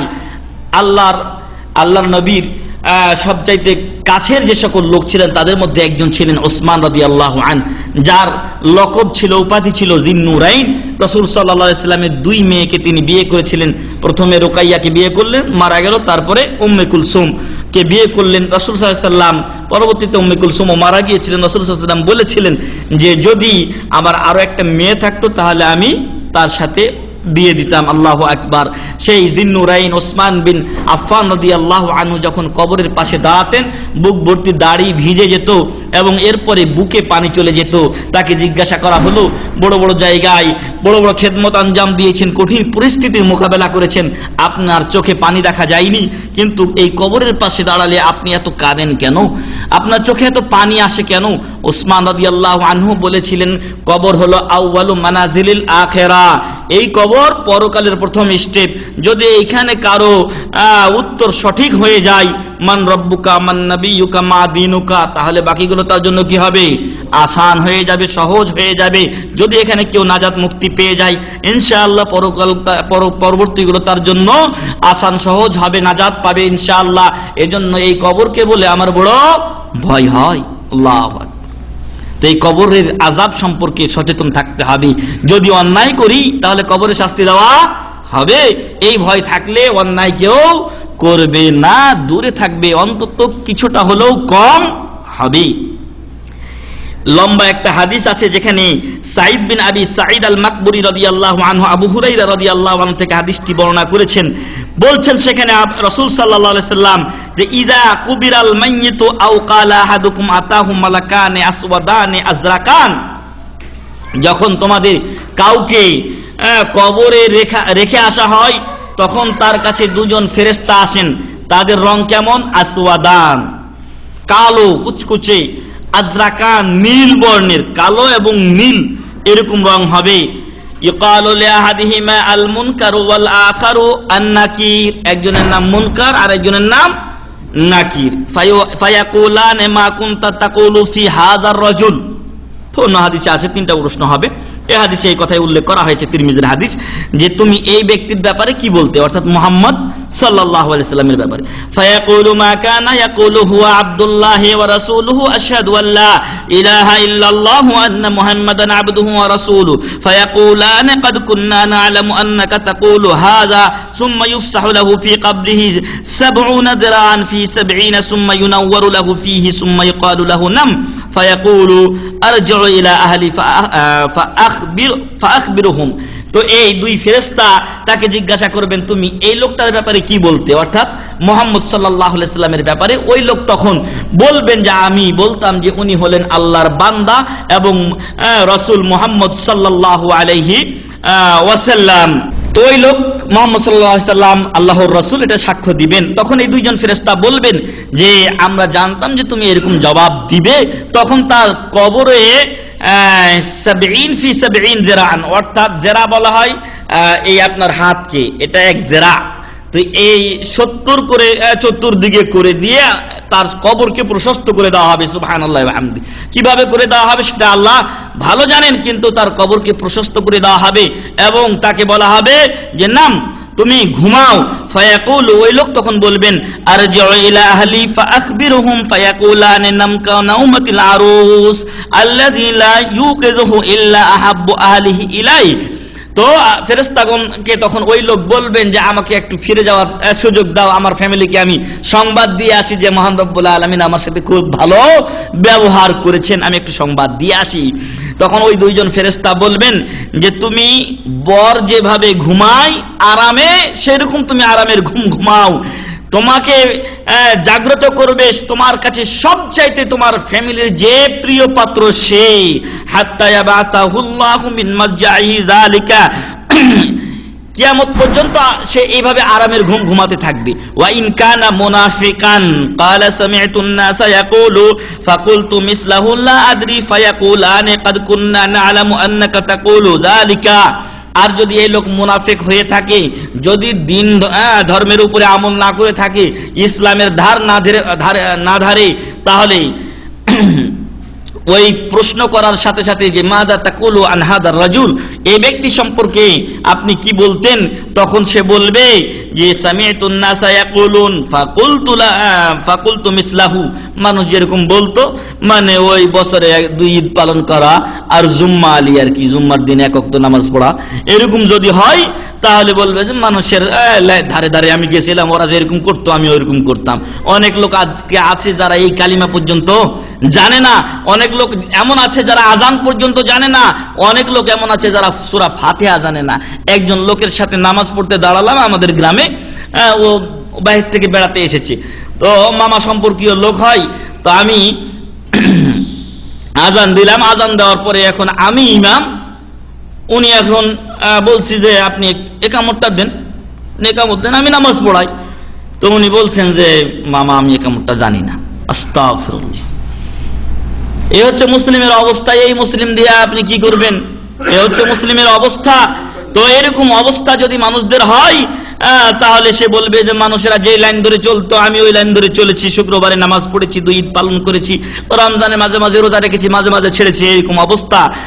লা আদরি ছাড়া আমি আর বেশি কিছু জানি না, মানে তার কাছে জবাব থাকবে না। ফায়াকুলানে, তখন ওই 2 ফেরেশতা বলবেন কাদ কুননা না'লামু আন্নাকা তাকুলু যালিক, আমরা জানতাম যে তুই এরকম কথা বলবি। ফায়ুকালু লিল আরদিল ইলতাইমি আলাইহি, তখন জমিনকে বলা হবে তোমরা সেটে যাও এই লোকের উপরে। ফাতালতাইমু আলাইহি, তখন মাটি তাকে চেপে ধরবে। ফাতাখতালিফু ফিহা আদলাউহু, তার পাশের হাড়গুলো একটা আরেকটার মধ্যে প্রবেশ করবে। ফালা ইয়াজালু ফিহা মুআযাবান হাত্তা ইয়াবাসাহুল্লাহু মিন মাসজাই যালিক, কিয়ামত পর্যন্ত তার এরকম শাস্তি হতেই থাকবে এবং কিয়ামতের দিন তাকে উত্থিত করা হবে। তারপরে তার বাকি আমলের কি হবে? হিসাব হবে। সেই দিন যদি ভালো হয় তাহলে তো হলোই, না হলে আবারও শাস্তি, আবারও শাস্তি ভোগ করতে হবে। সুনানে তিরমিজির হাদিস নাম্বার 991 আর খণ্ড নাম্বার হচ্ছে 4 পৃষ্ঠা হচ্ছে 237। তো আমরা যদি কবরের আযাবকে স্মরণে রাখি তাহলে আমরা গুনাহ থেকে অন্তত কিছুটা বিরত থাকতে পারবো। আল্লাহ যেন আমাদেরকে সে তৌফিক দান করেন, আল্লাহুম্মা আমিন। তাযাক্কার ক্বাবলা আন তাসিয়া ইয়াওমা ইউহশারুন নাসু ইয়াওমাল কিয়ামাতি হুফাতান উরাতান। খেয়াল করুন ওই দিনের কথা, যখন আপনি পাপ করছেন তখন পাপের পূর্বে খেয়াল করুন যে একদিন মানুষদেরকে হুফাতান খালি পায়ে উঠানো হবে। আজকে তো মানুষ কত হাজার হাজার ডলারের জুতা পরছে না, কত টাকার যে জুতা পড়ছে তার কোনো শেষ নাই। তারপরে উরাতান উলঙ্গ অবস্থায় আজকে প্রধানমন্ত্রী আমাদের 8 কোটি টাকা শুধু আপ্যায়নে ব্যয় হয়েছে গত বছরে 2011-12-তে শুধু 8 কোটি টাকা আপ্যায়নে ব্যয় হয়েছে। হিসাব করে দেখেন জনগণের মাল কিভাবে তারা ব্যয় করে। জুতার দাম যে কত গেছে আল্লাহই মালুম, কারণ নিজের টাকা তো না, আর নিজের যা কিছু আছে আরো কিছু জমাইয়া তখন বিদেশে পাচার করা এদের অভ্যাস। প্রিয় ভাই এবং বন্ধুগণ, যদি এই কথাটা কারো স্মরণ থাকে যে আজকে যতই আমি প্রধানমন্ত্রী হই না কেন আর জাতিসংঘের মহাসচিব কোফি আনান আর বান কি মুন হই না কেন, কিয়ামতের দিন আমাদের সবাইকে খালি পায়ে এবং পোশাকবিহীন অবস্থায় উলঙ্গ অবস্থায় আমাদেরকে উঠানো হবে। তাহলে গুনাহ থেকে মানুষ বিরত থাকবে, কারণ সেই দিন কিন্তু গুনার জন্য কঠিন শাস্তি ভোগ করতে হবে। ইবনে আব্বাস রাদিয়াল্লাহু আনহুমা বলছেন যে রাসূল সাল্লাল্লাহু আলাইহি ওয়াসাল্লাম একদিন খুতবা দিলেন, আলোচনা করলেন, বক্তব্য পেশ করতে গিয়ে বললেন, ইয়া আইয়ুহান নাস, হে মানব সকল, ইন্নাকুম মাহশুরুনা ইলাল্লাহি হুফাতান উরাতান, তোমরা কিয়ামতের দিন তোমাদেরকে উত্থিত করা হবে, মহান রব্বুল আলামিনের কাছে নিয়ে যাওয়া হবে, হুফাতান খালি পায়ে, উরাতান উলঙ্গ অবস্থায়, গুরলান খাতনাবিহীন অবস্থায়। সুম্মা কাল, এরপর মহান রব্বুল আলামিনের রাসূল পাঠ করলেন মহান রব্বুল আলামিন এর বাণী, ইয়াউমা নাতুবিস সামাআ কাতাইয়িস সিজিল লিল কুতুব, যেদিন যেরকম ভাবে বইয়ের পাতা উল্টিয়ে নেওয়া হয়, আমার কাছে এই পাতাগুলো আছে আমি এগুলো এইভাবে ভাঁজ করে নিলাম, এরকম মহান রব্বুল আলামিন আসমানকে সেদিন কিয়ামতের দিন ভাঁজ করে নেবেন। কামা বাদানা আউওয়ালা খালকিন নুঈদুহু ওয়াদান আলাইনা ইন্না কুন্না ফাইলিন, যেভাবে আমি তোমাদেরকে সৃষ্টি করেছিলাম সেইভাবে তোমাদেরকে আমি আবার উত্থিত করব। আল্লাহু আকবার। যেদিন মায়ের পেট থেকে আমরা দুনিয়াতে ভূমিষ্ঠ হয়েছিলাম, কোন পোশাক ছিল আমাদের গায়ে, কোন জুতা ছিল আমাদের পরনে পায়ে, আমাদের খাতনা করা ছিল না, এই অবস্থায় আমরা দুনিয়ায় এসেছিলাম। কিয়ামতের দিন যেদিন আমাদের উত্থিত করা হবে সেদিন এই অবস্থায় করা হবে। আয়েশা সিদ্দিকা রাদিয়াল্লাহু আনহা বললেন, ইয়া রাসূলুল্লাহ সাল্লাল্লাহু আলাইহি ওয়াসাল্লাম, তাহলে তো মানুষ একজন আরেকজনের ইজ্জতের দিকে তাকাবে। তখন আল্লাহ রাসূল সাল্লাল্লাহু আলাইহি ওয়াসাল্লাম বললেন, ইয়া ইবনাতাস সিদ্দিক আশ-শা'নু আ'যামা মিন যালিক, পরিস্থিতি এর চাইতে আরো বড় ভয়াবহ হবে। কেউ কারো দিকে তাকার সুযোগ পাবে না, শুধু দৌড়াতে থাকবে হাসরের ময়দানের দিকে। এই যে হাদিসটা বললাম সহিহুল বুখারীর 4259 নম্বর হাদিস। যদি পাপ করতে চাই তাহলে ভেবে দেখা দরকার, চিন্তা করা দরকার। তার পূর্বে ইয়াউমা তাতায়ারুল সুহুফ ফাখিযুন কিতাবাহু বিয়ামিনিহি ওয়া আখিযুন কিতাবাহু বিশিমালিহি, এমন একদিন আসবে যেদিন আমাদের আমলনামা আমাদের হাতে দিয়ে দেওয়া হবে, আর ওই সময় কারো আমলনামা ডান হাতে এসে পৌঁছবে আর কারো আমলনামা বাম হাতে এসে পৌঁছবে। মহান রব্বুল আলামিন বলছেন, ফাম্মা মান উতিয়া কিতাবাহু বিয়ামিনিহি, যার আমলনামা তার ডান হাতে দেওয়া হবে, ফায়াকুলু হা উমকরাউ কিতাবিয়া ইন্নী যানানতু আন্নী মুলাকিন হিসাবিয়া, সে আনন্দে আত্মহারা হয়ে যাবে এবং দৌড়ে গিয়ে আত্মীয় স্বজনের কাছে বলবে, এই যে আমার আমলনামা পড়ে দেখুন, আমি ধারণা করতাম, আমার বিশ্বাস ছিল যে কিয়ামতের দিন হিসাব হবে, তাই আমি ভালো কাজ করতাম, আমার আমলনামা মাশাআল্লাহ সুন্দর এসেছে, পড়ে দেখুন। ফাহুয়া ফি ঈশাতির রাদিয়া, সে আনন্দ এবং সন্তুষ্টিমূলক জীবন যাপন করবে। ফি জান্নাতিন আলিয়া, সুউচ্চ জান্নাতে সে বসবাস করবে।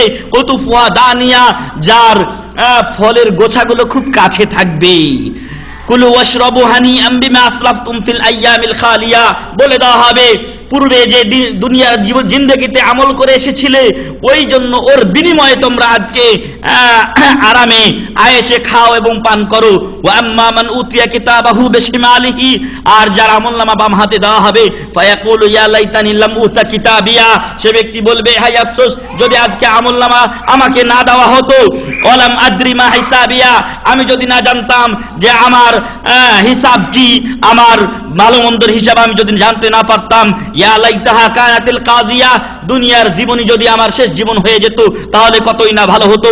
মা আগনা আন্নি মালিয়া, আজকে দুনিয়ার মানুষ যে সম্পদের পিছনে ছুটছে কিয়ামতের দিন বলবে মা আগনা আন্নি মালিয়া, এই সম্পদ আমার কোনো উপকারে আসেনি।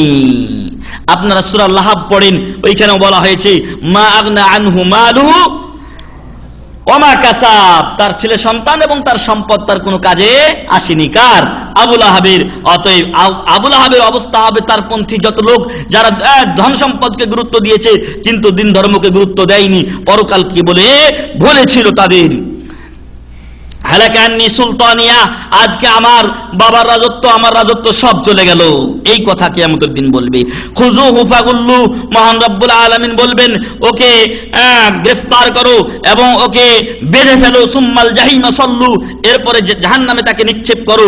সুম্মা ফি সিলসিলাতিন যারওয়া 70 যিরান ফাসলুকু, এবং তাকে 70 হাত লম্বা এক শিকল বা বেড়ি পরিয়ে দাও। আল্লাহু আকবার। আপনারা ম্যাট দেখেছেন? ম্যাট, এই যে জেলখানায় না ম্যাট, ওটা পাগল। আরেকটা হচ্ছে ম্যাট কয় না কি যেন, যারা জেলখানায় থাকতে থাকতে এত বেশি দিন ওদের সাজা শাস্তি হয়েছে যে ওরা এখন জেলখানার দাদা হয়ে গেছে আর কি ভিতরে। আর ওদের হাতেও বড় বড় শিকল পরা থাকে, দুই হাতে, এবং এই ঘাড় দিয়ে পায়ে পরা থাকে। পালানোর কোনো উপায় নেই। যদি দেখতে চান তো কোনো সময় হয়তো জেলখানা গিয়ে অভিজ্ঞতার জন্য দেখা দরকার। আমি একবার জীবনে দেখেছি। তো এই ম্যাটদের শিকল পরা থাকে ঝনঝন করে, অনেক লম্বা শিকল, এদিক দিয়ে পরিয়ে আবার এদিক দিয়ে পায়ে নিয়ে যাওয়া হয়েছে। তো এরকম শিকল তাকে পরিয়ে দেওয়া হবে 70 হাত লম্বা। ইন্নাহু কানা লা ইউমিনু বিল্লাহিল আযীম, এই শাস্তি এই জন্য দেওয়া হবে যে সে মহান রব্বুল আলামিনের উপরে বিশ্বাস রাখতো না, নাস্তিক এবং কাফির। ওয়ালা ইয়াহুদ্দু আলা তুআমিল মিসকিন, মিসকিনকে খাবার খাওয়ানোর প্রতি উৎসাহিত করতো না, নিজে তো খাওয়ানো দূরের কথা বরং নাস্তিকদেরকে খাওয়াইতো এবং তাদেরকে ভাতা দিত।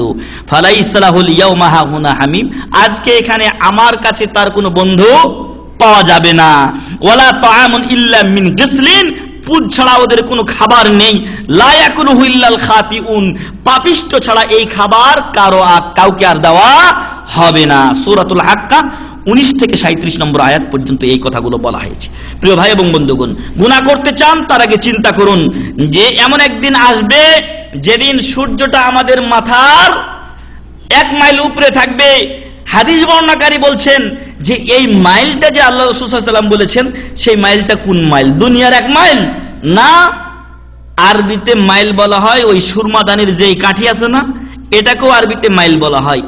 যদি এটা হয়তো আরো সর্বনাশ না, যদি সুরমাদানির মাইল হয় তাহলে আপনার আমার মাথার মাত্র 1 আঙ্গুল উপরে, আধা হাতি ধরে নিয়ে আধা হাত উপরে সূর্য থাকবে। আর দুনিয়ার মাইল যদি ধরেন তো কত? 1.5 কিলো, এক হাতে 1.5 কিলো নাকি? 1 মাইলে 1.5 কিলো। তো এই 1.5 কিলোমিটার বা 2 কিলোমিটার উপরে আমাদের মাথার উপরে সূর্য থাকবে। আর সূর্যের তাপে প্রত্যেকেই এমন ঘাম ঝরবে এবং ওই ঘাম সাগরের মতো, নদীর মতো হয়ে যাবে। আর প্রত্যেকে নিজের গুনাহ সম পরিমাণ ঘামে নিমজ্জিত থাকবে। আল্লাহ রাসূল সাল্লাল্লাহু আলাইহি সাল্লাম বলেন, লম্বা হাদিস মুসলিম শরীফের, সেটা তর্জমা আমি সম্পূর্ণ করতে পারছি না সময়ের কমের কারণে। তো কারো ঘাম থাকবে টাকনা পর্যন্ত, কারো হাঁটু পর্যন্ত, কারো কোমর পর্যন্ত, কারো বুক পর্যন্ত, কারো থাকবে অমিনহুম মাইয়ুল জামুল জামা, একেবারে মুখ পর্যন্ত ঠেকে যাবে কারো এই ঘাম। প্রিয় ভাই এবং বন্ধুগণ, সেই দিন 7 প্রকার লোককে আল্লাহ তাআলা এই ঘাম থেকে মুক্ত রাখবেন, তার আরশের ছায়ার নিচে স্থান দিবেন। এমনকি ওই কঠিন রৌদ্রের তাপও তাদেরকে স্পর্শ করবে না। সেই ব্যাপারে আমার আলোচনা আছে, আপনাদেরকে লিফলেট এর আগে দেওয়া হয়েছে, সেটা আবারও আপনারা পড়ে নিলে সেটা জানতে পারবেন। তাহলে বোঝা গেল যে ওই দিনের কথা, কঠিন পরিস্থিতির কথা স্মরণ করলে মানুষ পাপ থেকে বিরত থাকতে পারে। আসলে ভয়াবহতা যখন খেয়াল রাখি না তখন যা ইচ্ছা তাই করি। আরো একটি বিষয় খেয়াল রাখতে হবে পাপ করার আগে, যে আপনি যে অঙ্গ প্রত্যঙ্গগুলো দিয়ে গুনাহ করতে যাচ্ছেন সেই অঙ্গ প্রত্যঙ্গগুলো কিয়ামতের দিন আপনার পক্ষে সাক্ষী দিবে নাকি বিপক্ষে সাক্ষী দিবে। আল্লাহু আকবার। মহান রব্বুল আলামিন বলছেন, হাত্তা ইযা মা জাউহা শাহিদা আলাইহিম সামউহুম ওয়া আবসারুহুম ওয়া জুলুদুহুম বিমা কানু ইয়ামালুন।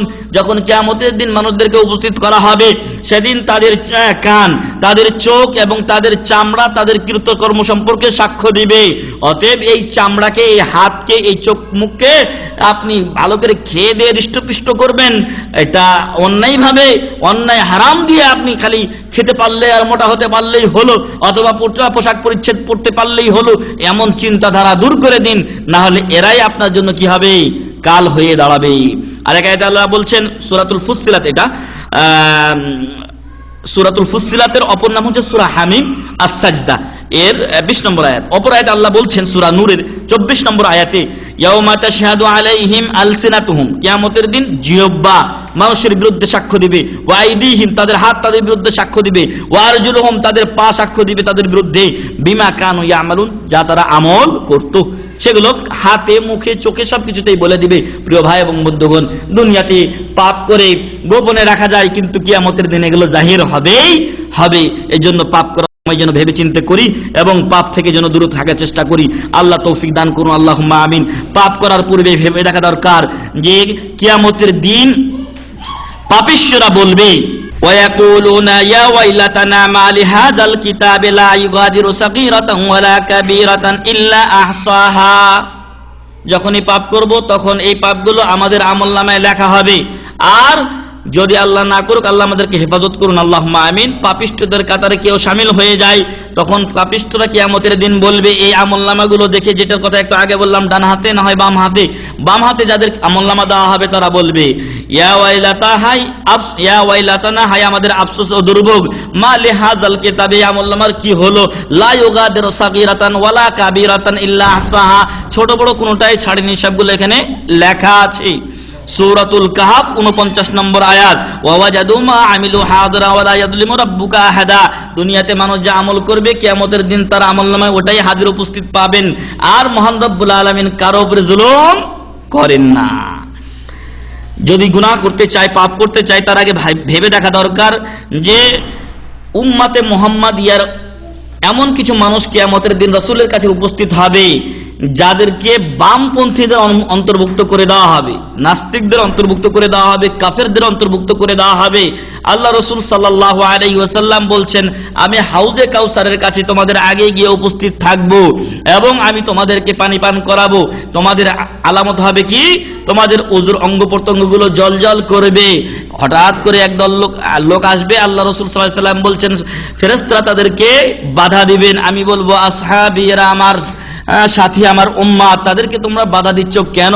তখন ফেরেশতাগণ বলবেন, ইন্নাকা লা তাদরি মা হাদাসু বাদাক, আপনি জানেন না যে আপনার পরে এরা কি কি বেদাত সৃষ্টি করেছিল, দিন পরিবর্তন করে চিশতিয়া, কাদেরিয়া, নকশবন্দিয়া, দেওবন্দিয়া আর বেরলভিয়া আর কত কি বন্দিয়া সব সৃষ্টি করে দিয়েছিল। আল্লাহ রাসূল সাল্লাল্লাহু আলাইহি সাল্লাম বলবেন, সুহকান সুহকান লিমান গায়্যারা বাদি, আমার পরে আমার দিন যারা পরিবর্তন করেছিল, আমার থেকে দূর হয়ে যাও। ওদেরকে কোথায় নিক্ষেপ করা হবে? ওদেরকে জাহান্নামে নিক্ষেপ করা হবে। তো ওই দিনের কথা স্মরণ করুন, তাহলে আপনি বেদাত থেকে এবং ইসলামের মাঝে নতুন কিছু সংযোজন করা থেকে দূরে থাকতে পারবেন।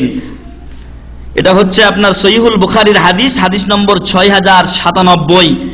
যদি গুনাহ করতে চান তাহলে খেয়াল করুন যে এমন একদিন আসবে যেদিন আমাকে আপনাকে প্রত্যেকটা ব্যক্তিকে জাহান্নামের উপরে যে ফুলসিরাত, যে ব্রিজ স্থাপন করা হবে, সেই ব্রিজের উপর দিয়ে সবাইকে অতিক্রম করতে হবে। মহান রব্বুল আলামিন বলছেন, এবং এই ফুলসিরাতটা কি হবে, আপনার আহাদ্দু মিনাস সাইফ, তরবারির চাইতে ধারালো হবে, আর আরাক্কু আও আদাক্কু মিনাস শার, চুল থেকেও অতি চিকন হবে।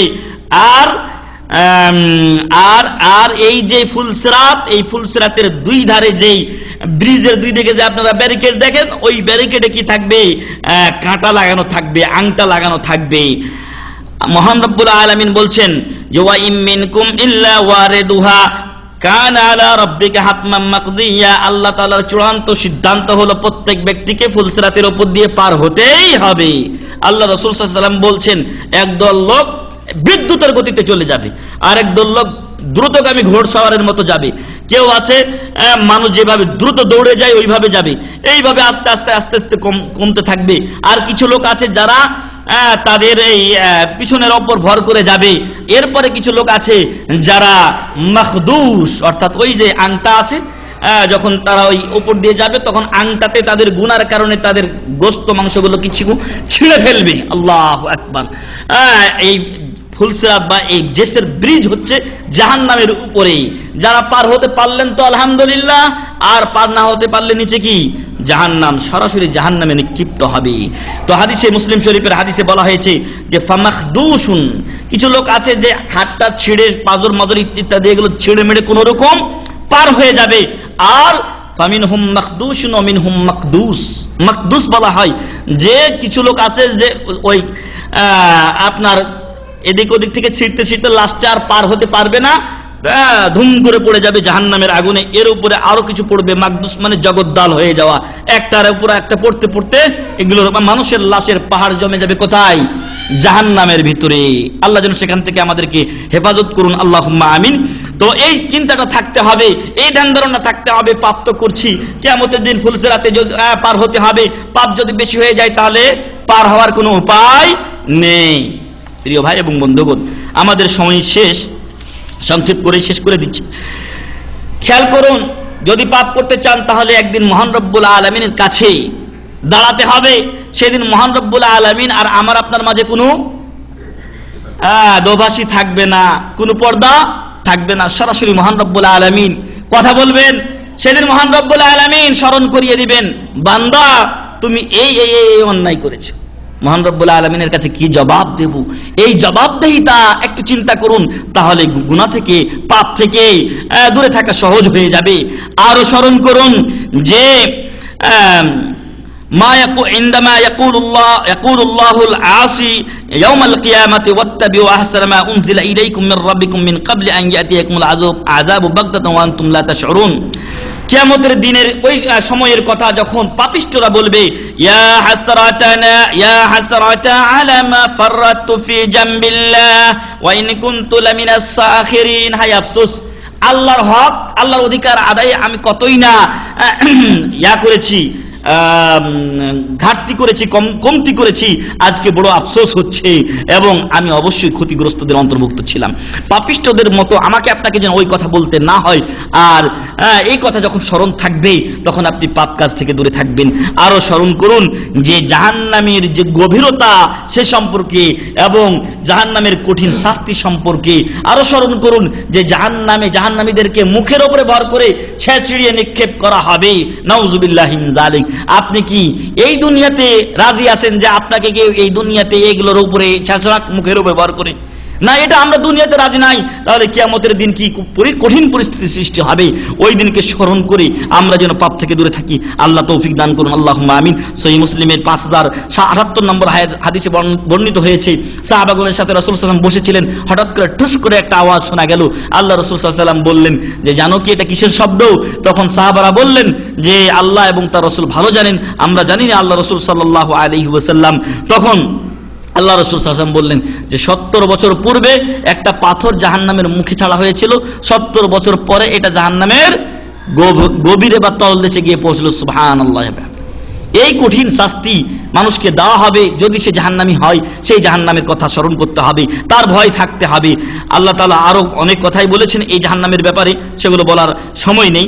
আরো স্মরণ করুন যে এই গুনাহ বা পাপ আপনাকে তওবা থেকে বিরত রাখে এবং আপনাকে ইলম এবং আল্লাহর রিজিক থেকে মাহরুম করে দেয়, আপনার অন্তরকে সংকীর্ণ করে দেয়, আপনার জিন্দেগিতে আপনার বয়সে কোনো বরকত থাকে না এবং হঠাৎ করে মৃত্যু চলে আসে। আর ওয়াজিহাবুল হায়া, লজ্জা চলে যায়, তারপরে মনুষ্যত্ববোধ সেটা দূর হয়ে যায় এবং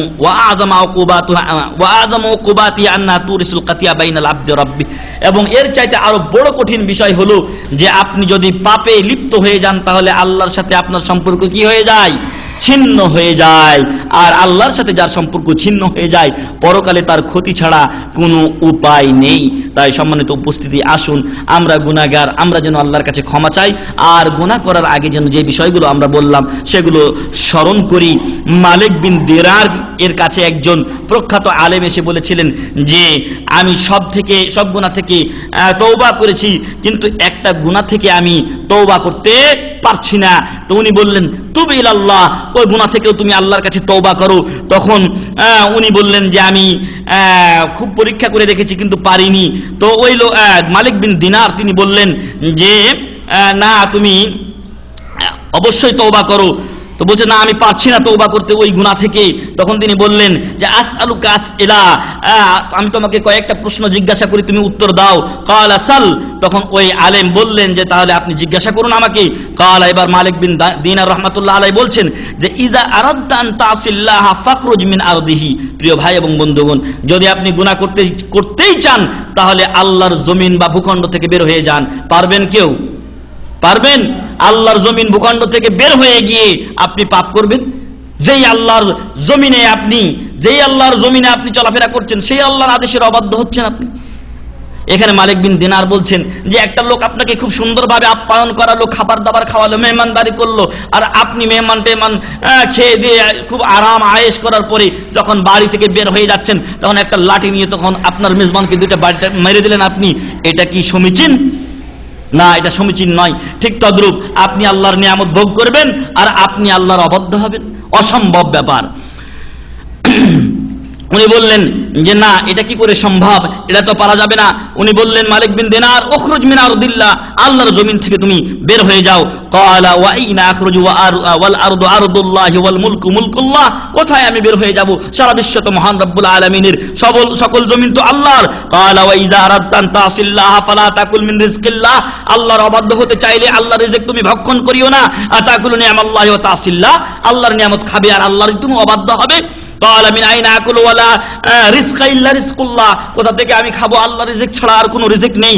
ক্বালা ইযান ফাইদা আবাইতা যালিকা ফাহাবিল আল্লাহ ইয়ারাকাল্লাহ, যদি তুমি এটা না করতে পারো, 2 নাম্বার যে আল্লাহর রিজিক খেও না, যদি তুমি এটা না করতে পারো তাহলে তুমি চেষ্টা করো যে আল্লাহ যেন তোমাকে না দেখে, কোন জায়গায় লুকিয়ে তুমি গোপনে গুনাহ করো। উনি বলছেন যে কোথায় লুকাবো, কোথায় গোপনে চলে যাব? আল্লাহ তো সব জায়গায় আমাকে দেখছেন। قال لا استطيع الله يراني في كل مكان, আমি এটা করতে সক্ষম নই, আল্লাহ আমাকে সব জায়গায় দেখছেন। قال فاذا اسريت على ذلك عصيت الله فحاول الله يجدك يوم القيامه, আর যদি তুমি এরপরও গুনাহ করতে চাও তাহলে তুমি এমন চেষ্টা করো যাতে কিয়ামতের দিন আল্লাহ তোমাকে খুঁজে না পায়। সম্ভব? অসম্ভব ব্যাপার। কিয়ামতের দিন আল্লাহ খুঁজে পাবেন না আমাকে।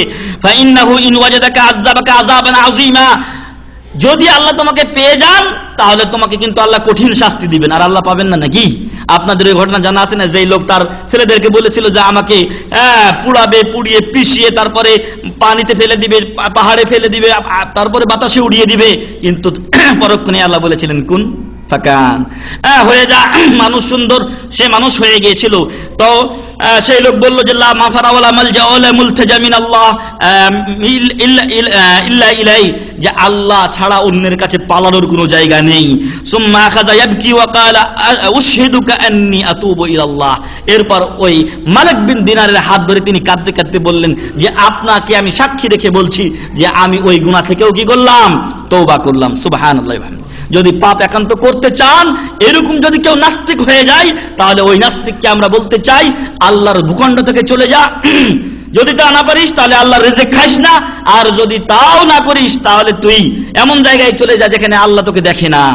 আর যদি সেটা না পারিস তাহলে এমন চেষ্টা কর যে না আল্লাহ কিয়ামতের দিন তোকে না পাই। আর যদি সেটাও না পারিস তাহলে আজকে তুই তওবা কর এবং তোর নাস্তিকতা দূর করে দিয়ে, তোর নাস্তিকতা ত্যাগ করে দিয়ে শাহবাগের সেই নাস্তিক্য মনস্তিক ত্যাগ করে চলে যা এবং মসজিদে গিয়ে মহান রব্বুল আলামিনকে তুই ডাকা শুরু কর। আল্লাহ যেন নাস্তিকদের হেদায়েত দান করেন, আল্লাহুম্মা আমিন। এবং আমাদেরকে আল্লাহ যেন গুনাহ থেকে বিরত থাকার তৌফিক দান করুন, আল্লাহুম্মা আমিন। প্রিয় ভাই এবং বন্ধুগণ, আল্লাহ হচ্ছেন রহমান রহিম, গফুর ও গাফফার, আর আমরা হলাম গুনাহে পরিপূর্ণ বান্দা। আর মহান রব্বুল আলামিন সূরাতুজ জুমারের 53 নম্বর আয়াতে বলে দিয়েছেন, ইয়া ইবাদিয়াল্লাযিনা আসরাফু আলা আনফুসিহিম লা তাকনাতু মির রাহমাতিল্লাহ, হে আমার বান্দারা যারা নিজেদের উপরে জুলুম করেছো আল্লাহর রহমত থেকে নিরাশ হয়ে যেও না।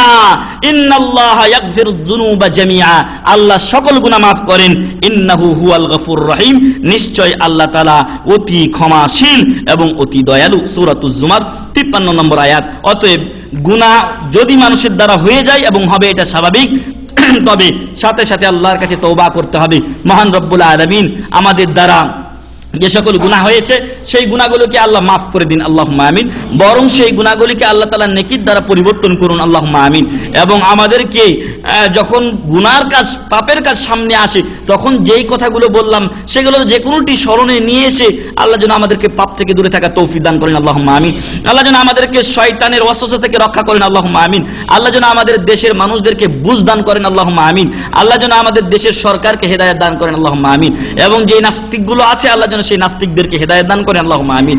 আর যদি হেদায়েত ভাগ্যে না থাকে আল্লাহ যেন তাদেরকে উচিত শিক্ষা দেন, আল্লাহুম্মা আমিন। ওয়া আখির দাওয়ানা আলহামদুলিল্লাহি রাব্বিল আলামিন। সুবহানাকা আল্লাহুম্মা ওয়া বিহামদিকা আশহাদু আল্লা ইলাহা ইল্লা আনতা আস্তাগফিরুকা ওয়া আতুবু ইলাইক। আসসালামু আলাইকুম ওয়া রাহমাতুল্লাহি ওয়া বারাকাতুহু।